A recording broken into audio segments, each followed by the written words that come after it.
lamentable. Qué tristeza. Déjeme saludar a Daniel Marmolejo, a nuestro colega, al incorruptible Daniel Marmolejo, periodista independiente, productor y director de Guerra Híbrida, director del canal de YouTube 4A República, a quien le agradezco que siempre hable con nosotros sin censura. Maestro Marmolejo, ¿cómo estás? Te mando un abrazo. ¿Qué tal, querido Vicente? Qué gusto saludarte a ti, a la audiencia, a las personas que me han antecedido, Álvaro Delgado, por esta gran investigación y aportación sobre los orígenes financieros de Latinus, que resulta muy importante en este momento, sobre todo de cara al proceso electoral. Al mismo tiempo, escuchar a mi querido amigo Lord Molécula, que alcanza la meta de los 100,000 suscriptores, y desde luego también a Daniel De Vita, que es uno de los activistas y creativos más importantes de América Latina, saludándolo con mucho cariño y aquí atento a tus órdenes, querido Vicente. Pues precisamente sobre el caso de esta señora que muere por brutalidad policial en Tulum, Daniel, lo que dice el presidente es brutal, es el presidente de la República, y creo que con mucho respeto para los falsos feministas y falsas feministas, pues queda derrumbado el discurso que Andrés Manuel López Obrador no quiere proteger a las mujeres, que no está comprometido con el tema del feminismo. Hoy dice abiertamente el presidente que la mujer salvadoreña fue asesinada, que no quedará impune, y en este foro de la ONU en el que participa el presidente de Francia y el secretario general de la ONU, pues las cartas sobre la mesa, querido Daniel.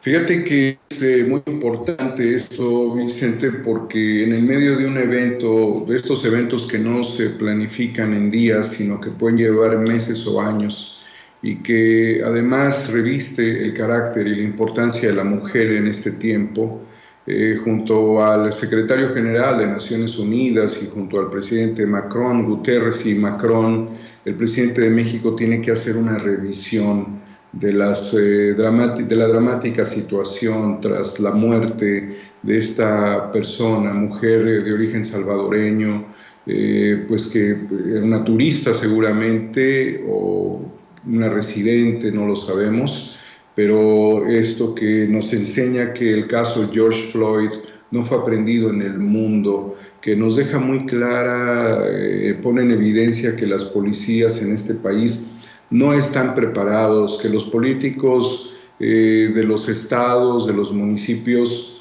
no están respaldando al presidente de la República en cuanto a la capacitación del personal policial. Yo lo he señalado aquí en el caso de Oaxaca, querido Vicente, cuando se dio la muerte de Oliverio Guerrero Trujillo, el cooperativista de Cruz Azul, estando la Guardia Nacional y estando al lado, desde luego, la policía del estado de Oaxaca, no hicieron nada para evitar esta muerte, no contuvieron la violencia de un grupo criminal.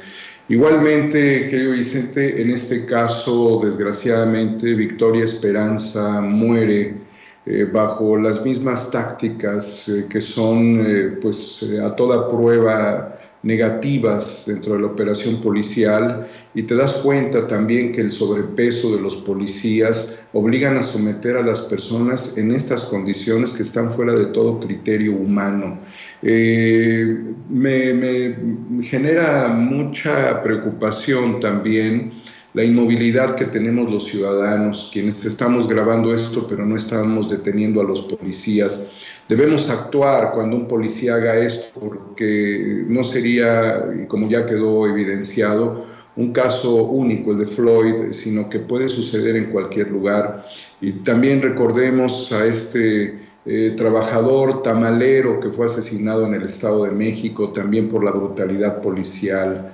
Aquí el caso concretamente se centra en feminicidio. El presidente de la República da la cara por este país cuando no tiene el respaldo de los políticos, no tiene el respaldo de las policías. No es el único hecho, hemos evidenciado cuando jefes policíacos desarman a sus policías llevan el equipamiento a otras circunstancias y se generan masacres. Hemos sido testigo de ello por la falta de equipamiento. Y también te demuestra que las tácticas de sometimiento no son las adecuadas. No hemos atendido ni hemos entendido lo que ha sido la brutalidad policial en muchos lugares del país. La Ciudad de México está dando un ejemplo con el tema justamente que señalabas ahora, de este feminismo disfrazado que tenía hombres y que tenía la violencia como arma, y que muchas mujeres, hay un reportaje que es muy recomendable de Erika González Elric de Sin Línea MX respecto al drama que también han vivido los policías. Es decir, que no encontramos el punto medio en la provincia, Vicente. Es muy lamentable que esto suceda, pero cuando vean esto, no nada más lo graben, empujen al policía, eviten que una persona muera. Estas brutalidades no deben de ser aceptadas, y esto evidentemente, Vicente, pudo haberse evitado. ¿Es suficiente con lo que dice el gobernador? Porque yo, con mucho respeto, no quiero politizar esta tragedia, pero en la Ciudad de México se levantan, protestan. Yo pregunto si va a haber la misma reacción ante un gobernador que parece que llega o sale muy tarde y se queda muy corto con su respuesta, querido Daniel. Mira, Vicente, no es el único hecho ni la única circunstancia donde un gobernador es inútil para la ciudadanía. Está el caso concreto de Hidalgo, y en donde yo he dicho que el crimen organizado tiene controladas a las comunidades, y en donde le anticipé a la Guardia Nacional que el crimen organizado estaría tomando posesión de instalaciones de canteras, dañando a todas las diferentes cooperativas en la región de Tula. Y el gobernador no hace ni dice nada, le dejan la responsabilidad al gobierno federal. Después de Tlahuelilpan, Vicente, este gobernador inútil del estado de Hidalgo, Omar Fayad, no ha logrado implementar estrategias para reconstruir el tejido social, y es por eso que se expandió del huachicoleo de combustible al huachicoleo de cemento. Es decir, que vamos de degradación en degradación sin que los gobernadores hagan lo pertinente para garantizar que la ciudadanía tenga una vida tranquila. Ahora imagínate en el caso tan dramático, en un lugar de importancia turística. Si tú entras a las redes sociales, Tulum está en todos lados junto con estos policías, estos agentes que no sirven para nada. Y no es solamente esto, Vicente.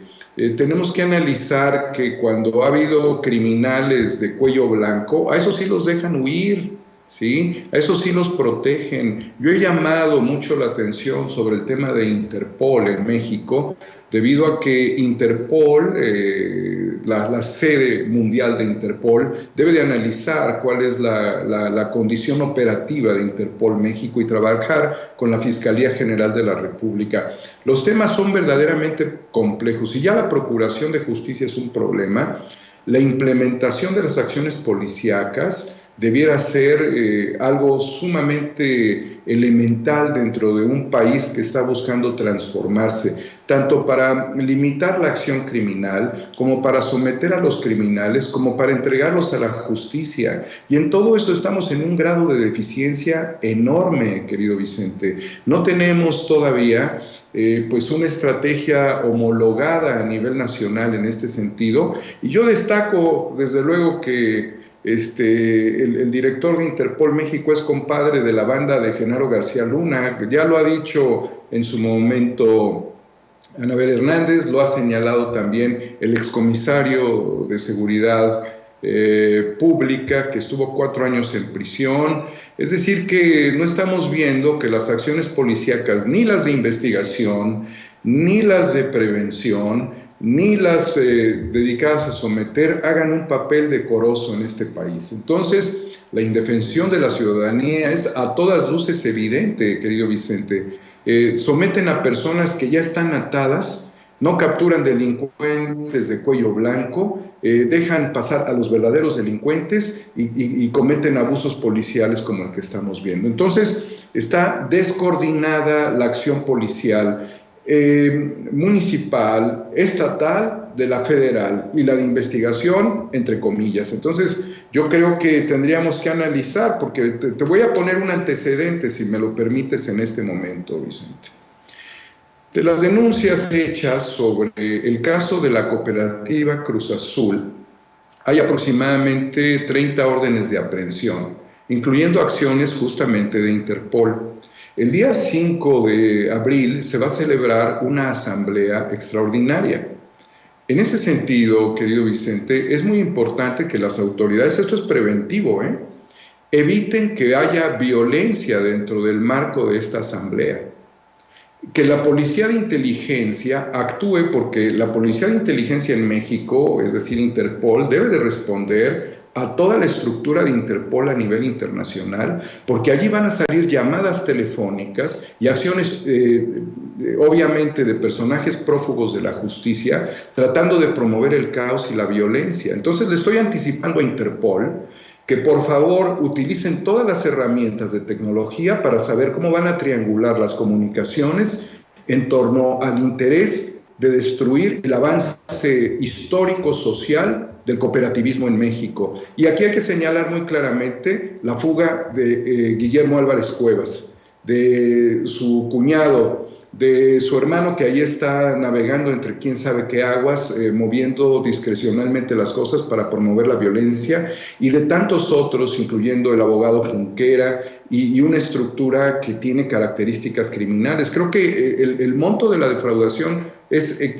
comparable con 7 estafas maestras. Entonces, Interpol tiene allí la oportunidad de actuar. La policía ministerial puede levantar a muchos de los 30 prófugos en este momento, y las policías preventivas, la Guardia Nacional, evitar el caos. Así es como se debe de operar coordinadamente en una estrategia para garantizar la paz social. ¿Y qué es lo que corresponde dentro de las comunidades sometidas por la violencia? Vicente, es muy triste lo que a mí me han informado. En una comunidad cercana de esta región de Tula, una niña fue secuestrada y fue encontrado su cuerpo desmembrado, ¿sí? ¿Dónde está el señor gobernador Omar Fayad? Estamos anticipando todos los elementos, Vicente, porque lo que se requiere en este país son estrategias integrales de alto nivel, con alta efectividad y que respondan verdaderamente a la ciudadanía y no terminen en cosas verdaderamente frustrantes como fugas de delincuentes o como abusos policiales. Bien dicho, Daniel, y para cerrar, si me permites proponerte una reflexión sobre el caso que hoy conocemos en Chihuahua.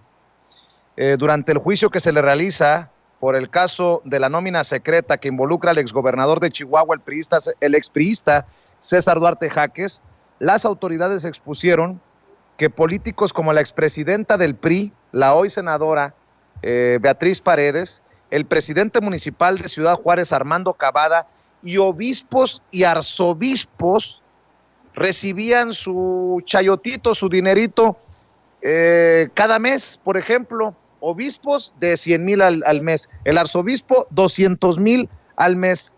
Pues yo creo que no me vas a reclamar si digo hijos e hijas de la chingada. Vicente, es verdaderamente lamentable que los gobiernos se dediquen a garantizar grupos oligarcas tanto dentro de las iglesias como dentro de la política. Es una práctica bastante generalizada, Vicente. Es más, te puedo decir que hay dirigentes de partidos que cuando promueven sus cuadros les cobran prácticamente un derecho de impulso que sería un derecho de piso. Es más, yo te hice senador, yo te hice diputado, tú eres diputado local, tienes que caerle con el proyecto. Es decir, es una práctica que no excluye a la izquierda, es una práctica de derecha y de izquierda, es una práctica que va desde la venta de las candidaturas, que va desde la cooperacha que se hacen por parte de las dirigencias estatales de muchos partidos políticos y que aquí se exhibe de manera muy específica con un gobernador chayotero. Entonces, Vicente, todas estas cuestiones, todas estas consideraciones nos hablan de corrupción en la Iglesia Católica, nos habla de corrupción en el partido político, nos habla de corrupción en el gobierno del Estado. Imagínate cuántas cosas más, y este es el objetivo fundamental de quienes buscan el poder.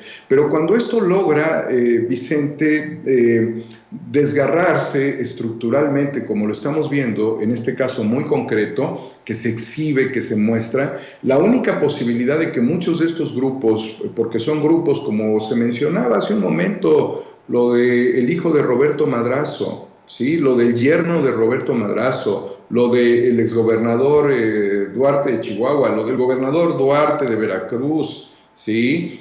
Son todos estructuras añejas. Es muy importante la aportación de Álvaro Delgado respecto a los contratos teledirigidos por parte del gobierno de Michoacán, de Silvano Aureoles, para garantizarle al hijo y al yerno de Madrazo millones de pesos. Pero si tú analizas la investigación anterior, vas a encontrar que Roberto Madrazo tiene ganancias de decenas de millones de pesos por tráfico de influencias desde los tiempos de Carlos González. Y Roberto Madrazo, que iba justamente por la presidencia de México por el PRI, tenía como rivales a Yarrington y a Arturo Montiel, en lo que conformaron como el TUCOM, Todos Unidos contra Madrazo. Todos unidos eran lo mismo, Vicente, unos en el narcotráfico, otros devastando la hacienda pública, otros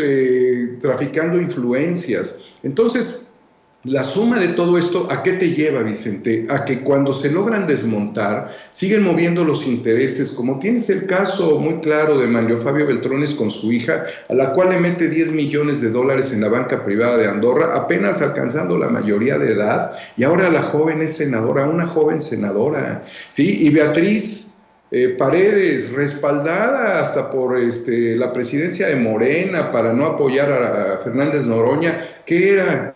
O qué es, no sé, la presidenta de la Cámara de Diputados, ¿no? Y bueno, ya se les agotó. ¿Qué sigue, Vicente? Siguen las alianzas estratégicas con las empresas extranjeras como Iberdrola, como Unión Fenosa, con los bancos internacionales, con la banca internacional, con el Club Bilderberg, con la Casa Real Británica, con la familia Rothschild, con los Bush. Sí, por eso ves que de repente cuando gana un súbdito de los Bush, un político mexicano aplaude, ¿no? Como en el caso de la última elección.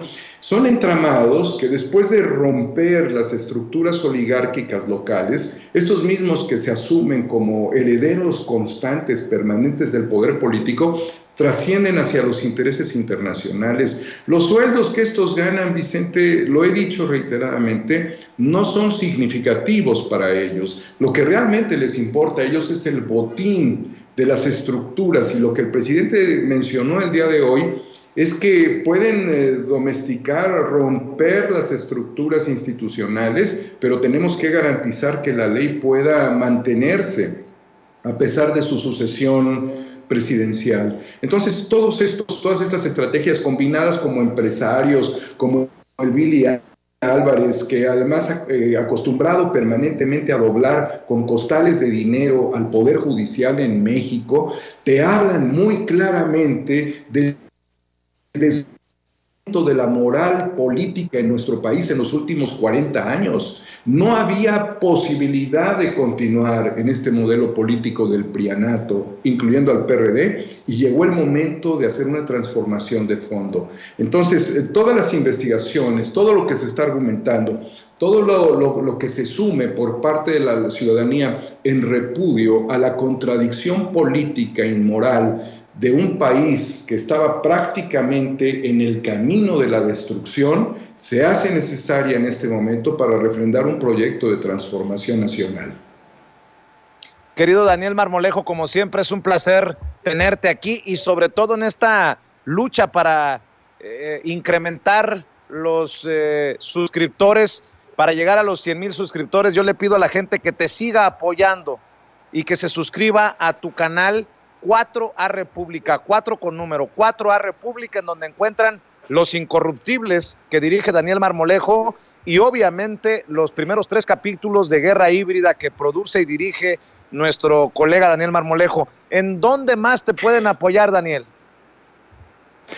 Pues apóyennos moralmente, apóyennos obviamente en Guerra Híbrida, apóyennos viendo y difundiendo nuestro canal. Cuando yo llegue a los 100,000 suscriptores, si es que algún día los veo llegar, querido Vicente, voy a poner el logo de YouTube de cabeza.